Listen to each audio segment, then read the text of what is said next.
अस्सलामुअलैकुम viewers, welcome back to my channel. आज की डिश कितनी ज़्यादा मज़ेदार है ये तो आपको देखकर ही अंदाज़ा हो रहा होगा। तो बिहाइंड द सीन स्टोरी कुछ यूँ है इसको बनाने की कि आज दोपहर में मैं और मीरम अकेले थे लंच पर और मुझे क्रेविंग हो रही थी ये मज़ेदार सी भिंडी खाने की। भिंडी मेरे पास बहुत ही थोड़ी सी थी और मेरा बाहर जाने का कोई भी इरादा नहीं था कि लेकर आऊँ उसको, तो बस मैंने फिर ज़्यादा नहीं सोचा और फ़ौरन से बना ली। जितनी भी भिंडी मेरे पास थी आपको नज़र आ रही है वीडियो में, तो ये आधा पाव के करीब होगी। आप इसकी क्वांटिटी को डबल या ट्रिपल कर सकते हैं। एक बार बनाकर देखिए, आप इसको ज़रूर बनाएंगे। स्पेशली ये ब्रेकफास्ट और लंच के लिए तो बहुत ही बेस्ट है। आप पराठों के साथ, नान के साथ या रोटी के साथ जैसे चाहे मर्ज़ी खाइए। भिंडी को आपने ऊपर और नीचे से इस तरीके से कट कर लेना है, फिर दरमियान में से कट करना है आपने इस तरह लंबाई के रुख पर, और फिर इसको 4 हिस्सों में आपने डिवाइड कर देना है। तो हर भिंडी के होंगे 4 टुकड़े इस तरीके से, जैसा आपको वीडियो में नज़र आ रहा है। मसालों में डालेंगे हम पिसी हुई लाल मिर्च आधा चाय का चम्मच, नमक डालेंगे हस्बे जायका। क्वांटिटी आप रेसिपी के हिसाब से डबल या ट्रिपल कर सकते हैं। थोड़ी सी इसमें डालेंगे हल्दी। याद रखिएगा मसालों की मिकदार आप अपने टेस्ट के हिसाब से कम या ज़्यादा कर सकते हैं। चौथाई चाय का चम्मच यहाँ पर ज़ीरा पाउडर ऐड कर रही हूँ और चौथाई चाय का चम्मच यहाँ पर जाएगा धनिया पाउडर।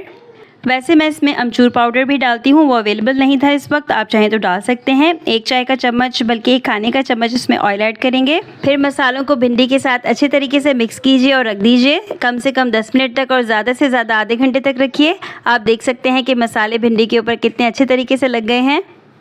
ये डिश पकने में बिल्कुल भी ज़्यादा टाइम नहीं लेती। 10 मिनट के बाद एक पैन में डाल लीजिए 1 खाने का चम्मच बेसन। आप रेसिपी के हिसाब से ज़्यादा कर सकते हैं अगर आप रेसिपी को डबल या ट्रिपल कर रहे हैं।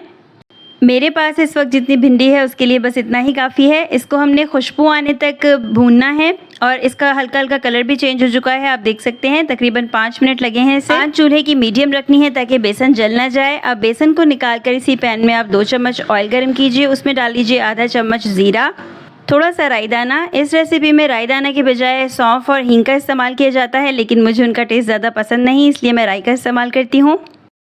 जब ज़ीरा और राई की अच्छी सी खुशबू आने लगेगी तो आपने मसाला लगी हुई भिंडी इसमें डाल देनी है और इसे फ्राई करना है। तकरीबन 2 से 3 मिनट तक इसे फ्राई कीजिए मीडियम फ्लेम पर। भिंडी गलने में बहुत ज़्यादा टाइम नहीं लेती है, तो इसी तरह फ्राई करते हुए ये हाफ डन हो जाएंगी। अब हम इसमें डाल देंगे बेसन जो हमने पहले से भून कर रखा हुआ है। ये याद रखिएगा कि बेसन को जला हुआ नहीं होना चाहिए, वरना इसका जायका बिल्कुल ही ख़राब हो जाएगा। बेसन डालने के बाद आपने मज़ीद भुनाई करनी है तकरीबन 5 मिनट तक। इसे आपने गर्मा गर्म सर्व करना है। जब ये रेडी हो जाएगा तो इसे गर्मा गर्म खाएंगे, बहुत ही ज़्यादा मज़ा आएगा। आप सबको इंशाल्लाह ज़रूर पसंद आएगी ये रेसिपी, क्योंकि बहुत ही जल्दी बन जाती है, इसलिए बहुत ही ज़्यादा हैंडी और गो टू रेसिपी है। अच्छा व्यूअर्स, बेसन की भुनाई अब हम कर चुके हैं। इसमें डाल देंगे थोड़ा सा पानी, जस्ट इसको छींटा ही देना है पानी का, बहुत ज़्यादा पानी इसमें नहीं डालना है, याद रखिएगा।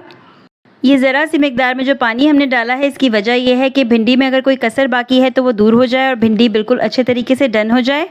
पानी छिड़कने के बाद आपने इसको ढककर पकाना है तकरीबन दम पर 5 मिनट तक। आंच चूल्हे की अब बिल्कुल लो कर दीजिए ताकि भिंडी नीचे से लगने ना पाए। 5 मिनट के बाद जब आप ढक्कन हटाकर देखेंगे तो भिंडी बिल्कुल डन हो चुकी है। इसे चेक भी कर लेते हैं तो ये बिल्कुल नरम पड़ चुकी है। डिश आउट करने से पहले आपने इस पर छिड़कना है लीमू का रस। तो तकरीबन चौथाई लीमू यहाँ पर लिया है, उसको स्प्रिंकल कर लिया है मैंने इसके ऊपर, और अब इसे डिश आउट कर लेते हैं। गर्मा गर्म नान के साथ, रोटी या चपाती के साथ आपने इसको सर्व करना है। पराठे के साथ तो इसका टेस्ट बहुत ही ऑसम लगता है। रेसिपी ट्राई कीजिएगा और मुझे अपना फीडबैक ज़रूर दीजिएगा। उम्मीद है ये वीडियो आपको अच्छी लगी होगी। पसंद आई है तो लाइक एंड शेयर ज़रूर कीजिएगा, कमेंट कर दीजिए और चैनल को सब्सक्राइब कर लीजिए अगर अभी तक नहीं किया है। मिलते हैं ऐसी ही किसी नई वीडियो में। टिल देन टेक केयर, अल्लाह हाफिज़।